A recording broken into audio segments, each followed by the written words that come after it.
Hello, everyone. Jim Coventry from RotoWire here. It's getting deep in draft season. Not much time before the regular season begins, but let's take some time to talk about my 2022 running back draft strategy. Well, starting at the top, it's fairly obvious. You have the number one pick. We're taking Jonathan Taylor. Nothing much to think about there. I believe he has the fewest what I call warts on him. Warts are negatives in a player that we see. So it's just a no-brainer there. Don't overthink it. Go with Taylor. We hear his touch volume could be down a bit this year. Not worried. Move on. All right. So now beyond that, it's like, where do you need to go? And I see in a lot of drafts, people are going after Christian McCaffrey because they're chasing the upside. And I get it, understand it. First 3 seasons, he played all 16 games. After that, he's missed the majority of games in his last 2 years. So anyway, I'm passing on him. The player I'm targeting, though, if I'm picking between pick 2, and I don't want if I want Justin Jefferson at 2, I'll take him at 2. But if I'm going to the running back, I aggressively have Dalvin Cook ranked ahead of the other running backs. And let me explain why very quickly. If you've heard me talk, you've heard it before, but this is important. Dalvin Cook is switching offensive schemes this year. It's massively important. The first thing is they're going to be playing a lot of base 3 receiver sets, and they are going to see one less body in the box on many occasions. That's super important. Now, that's one thing. The second thing is they're going to go to an outside zone run game. Under the Mike Zimmer regime, they were running more inside zone. And not only were the plays more designed inside, but the extra defender on the field, who is usually a big inside linebacker, those were a recipe for disaster for Cook because he was taking on big hits regularly, and the plays were running into them. And also, the offense wasn't creative enough, and Kirk Cousins isn't a mobile quarterback. That isn't going to change. But regardless, Cook was always in a bad spot. He produced despite them. In the outside zone, we are going to see a lot of differences here. Cook's going to be able to get, again, lighter boxes more frequently. He'll be able to get to the outside where I believe his explosive speed will be more in play. And also, I believe he'll be able to get out of bounds more frequently instead of taking some of those big hits. I think his whole situation lowers his injury risk and it increases his potential. And we didn't even talk about the screen game. The screen game in that Rams offensive system, think back to the Todd Gurley days when he was heavily involved as a receiver. So look, any running back can miss time, any running back can get hurt. Cook has played through some rough injuries, but I think he's in one of his best spots ever this year. So I do have him as my first round target until he goes obviously off the board 8 picks in, depending on the draft room. Now, if I'm picking at the tail end of the first round, I will then, once Cook is gone, I will target Aaron Jones. And I need to explain again why on that. Aaron Jones is in a totally different situation. Davante Adams is gone. Aside from Aaron Rodgers, Aaron Jones, in my opinion, is the best offensive weapon they have. He and A.J. Dillon will be on the same field together frequently. It's not a one or the other package deal here. Aaron Jones, though, is going to be much more heavily, in my opinion, used as a receiver. They could put him in the slot. They can line him out wide. He can win in those scenarios. We know that they'll invite heavy boxes because the Packers are going to play heavy personnel this year. With that receiver set, they're not going 11. They weren't going, and 11 means 3 receivers. They weren't doing that last year and before anyway. They're not going to change their identity. Their receivers block. The play action will work. Jones can get motioned out of the backfield. There are so many things they could do with him. And I know it's only an 8-game sample, but when we were without Davante Adams, Aaron Jones had an 8.8 PPR point bump over his career average. And I think that's going to be a staple of their offense. So Aaron Jones, look, I'm going to say this, and I completely mean this. Aaron Jones is no less talented than Alvin Kamara. Definitely not less talented than Austin Eckler. He just hasn't gotten the usage. In a year where they're going to have to lean on him, and he is going to be able to get those looks that get him away from the predictability. Aaron Jones has phenomenal upside potential. Now, if you're getting into that second round, and here's the thing. When you get to the back end of the second round, that's where you're picking. The pool gets kind of weird. You may need to go with wide receivers. I'm often, if I don't like the running backs in the second round, which I often would rather go with a receiver, I'm looking to go receiver heavy and come back on running backs later. So my goal is I really want to come out with one running back in the first 2 rounds. Now, a lot of players in this pool are dropping in ADP for a reason. Because when they drop, the crowd sees something. I'm going to give some cases on players that I'm making, and I'll explain why I'm in on those players. The first one, People hate James Conner frequently. He's fallen into the third round of most drafts. I have him as running back 15. Last year, I told everybody he was going to get a ton of red zone work because that offense in Arizona moves the ball, the fast pace. They get their Kenyon Drake. The prior year had a ton of red zone touches. It moved right over to Conner. It's going to continue. That offense is going to get the ball down there. And Conner's a 230-plus pound battering ram. I don't care about the yards per carry. And we saw last year as the season went on, here was critical too.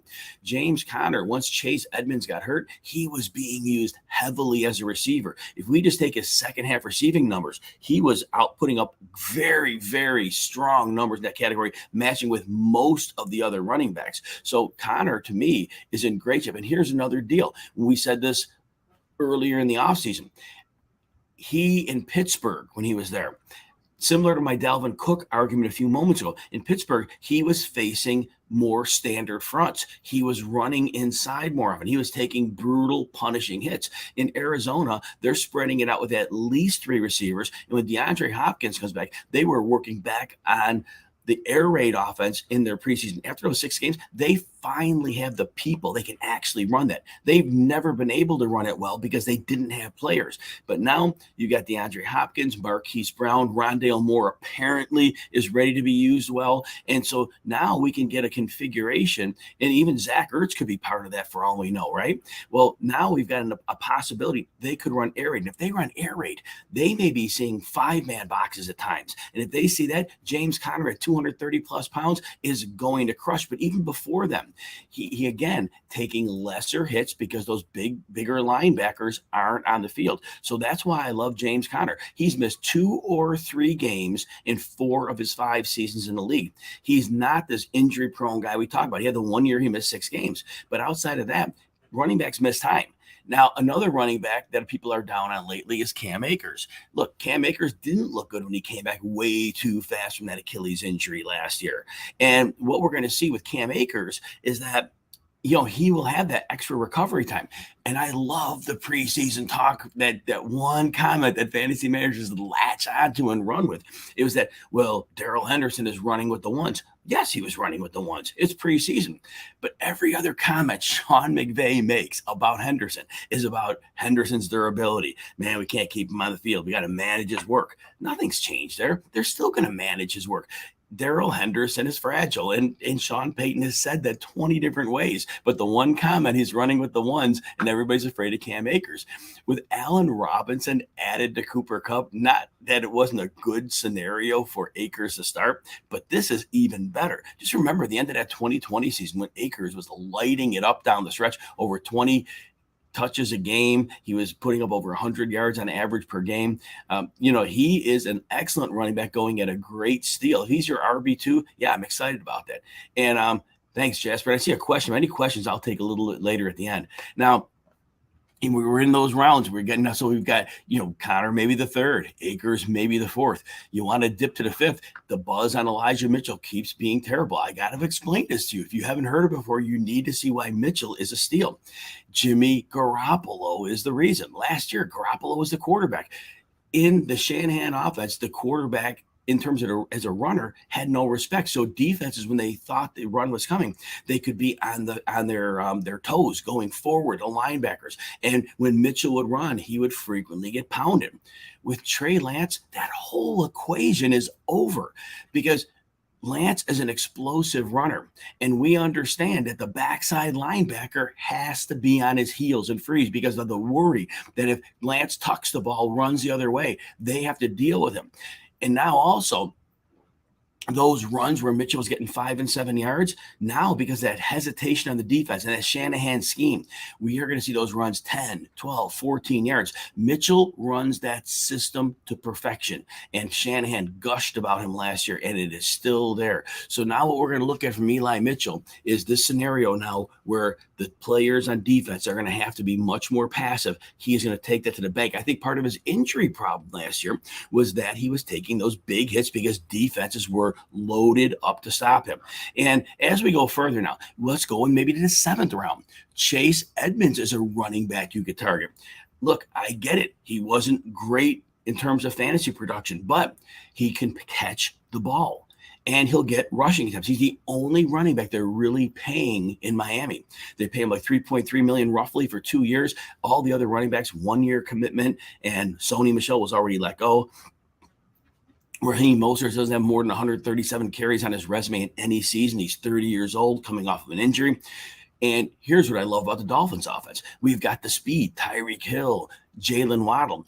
Even though they're going to be running shorter routes, defenses have to worry about them.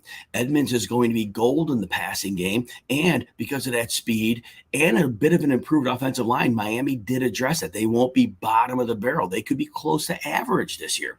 And Chase Edmonds has been efficient when he's been given a chance. I think there's a great scenario for him. And so if you take him in the 7th round, definitely roll with that. And Ramondre Stevenson's probably going in that same range of the draft as Edmonds. And the recent reports, I've been buying into him for a while. Stevenson could take the passing down role, and he is a dynamic, big, powerful back who can do a lot of things. But one thing is Belichick can have him on the field and doesn't necessarily tip off run and pass, so you could target him. And then when you get into the double-digit rounds, I still love going after Kenny Gainwell. Kenny Gainwell had, I believe, 6 games of 23 or more snaps last year. He was putting up at least 12 PPR points in almost all of those games. He was double-digit gold. And this season, there's no reason to think that role isn't going to expand a bit. He's going to see those touches weekly. He's a great player there. Even if Miles Sanders keeps the job, Gainwell is going to be a deal in the passing game and in the red zone. So he's a player you can target. And let me see if there's any late ones here. I'm just scrolling through my list here. So if you're in a PPR league and you're at the end game, and you want somebody who might contribute. A couple players, 2 of them here. And I know this guy gets hurt, and I know he's old, but Jerick McKinnon can be used as a receiver. I think he'll be the primary receiving back. And I think Andy Reid understands to spot him, to keep him healthy. Give him 15 to 20 snaps a game, but throw him 4 to 6 passes. Jerick McKinnon can legitimately run routes. Andy Reid has been craving a back like that. We saw in the playoffs last year. McKinnon was running routes, and they were making defenses look silly. So he will have a role in this offense in a PPR league as your running back 5 or 6. You can plug him in when you need help.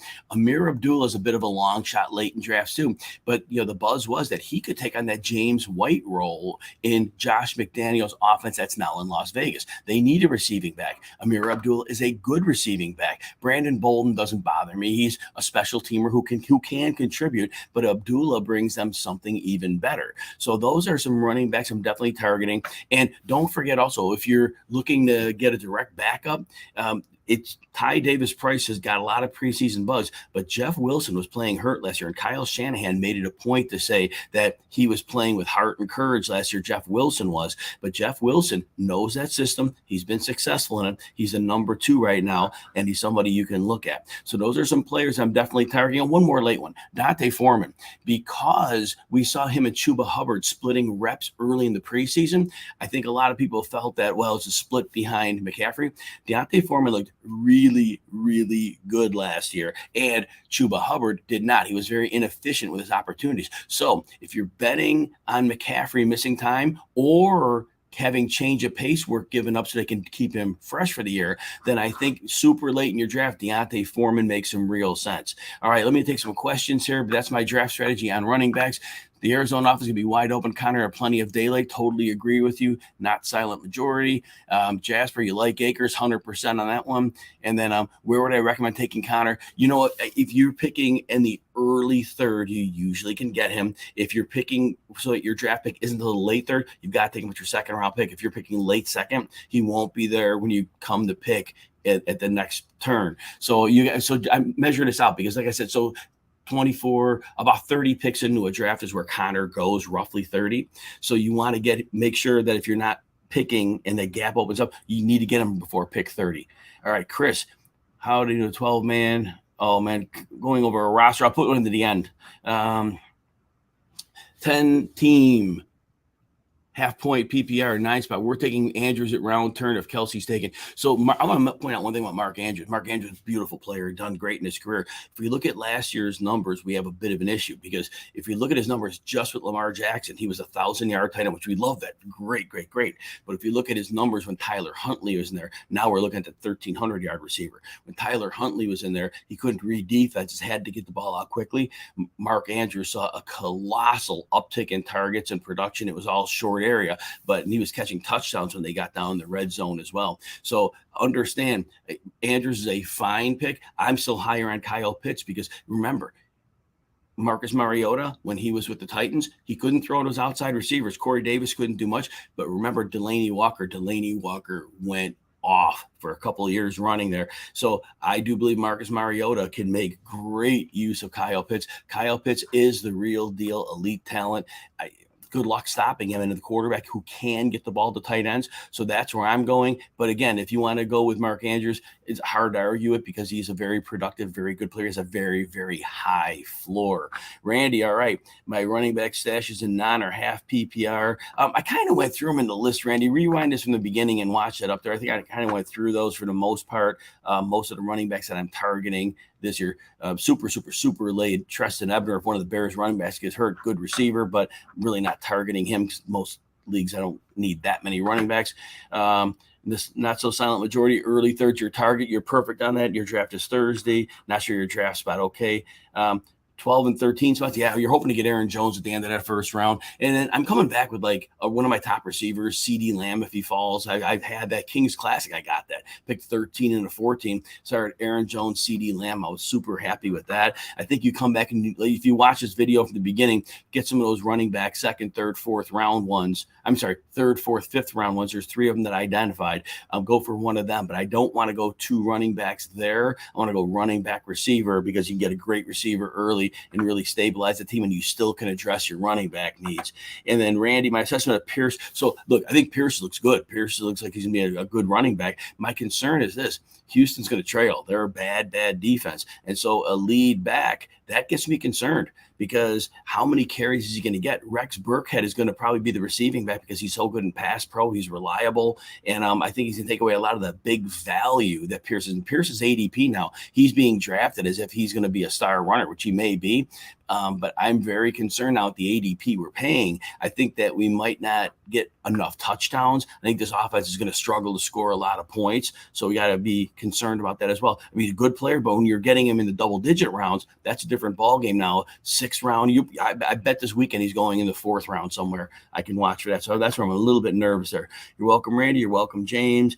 You're welcome, Not So Silent Majority. Yep. Good luck getting started. And then I'll take that last roster question now. So I had one from Chris. How to do my 12-man PPR? Taylor, Barkley, good start. Sutton, Marquise Brown, very good receivers. Andrews, solid at tight end. Mike Thomas, good as a wide receiver 3. You can't argue there. Love Ramondre. Oh, you got them both. I thought if they trade Damian Harris, you might even hit it better there. James Robinson as your running back 5. Why not, right? Tyler Boyd. We love Tyler Boyd, because Tyler, and he does. The problem is if he'll be a superstar if we either I want these guys playing 17 games each, but if Chase or Higgins miss time, then Boyd will be a superstar. Otherwise, it'll be real hit or miss because it is outside receiver centric, but Boyd is a great player. Dotson, I'm worried that Carson Wentz is going to be able to get him the ball consistently enough. I think with Logan Thomas now back, I really think that Logan Thomas and Terry McLaurin are going to dominate the targets. And I think if their defense, they have an easier schedule this year, so their defense might play better. I don't know they're going to be in shootouts. And so it's not a talent thing with Dotson. I think he's great, but I think right now, this year, he might need a better situation. We'll see how that shakes out, but he's late. And Pickens, he's very, very dynamic and talented. And then Jameson Williams, as long as you can stash him on IR, because I don't know how long he's going to be out, and I don't know what we can expect from him right away when we get back. But I think if you can stash him on IR, great. If you can't, then you may just want to just try out somebody else you can use, on the waiver wire that might have more games in the tank. All right, I think we got them all. All right, everybody. Thanks for joining me. Everybody have a wonderful, you're welcome, Laurent. You guys have a wonderful day, and we'll talk to everybody soon. Jim Coventry, catch me at Jim Coventry NFL on Twitter. Give me a follow and answer your questions.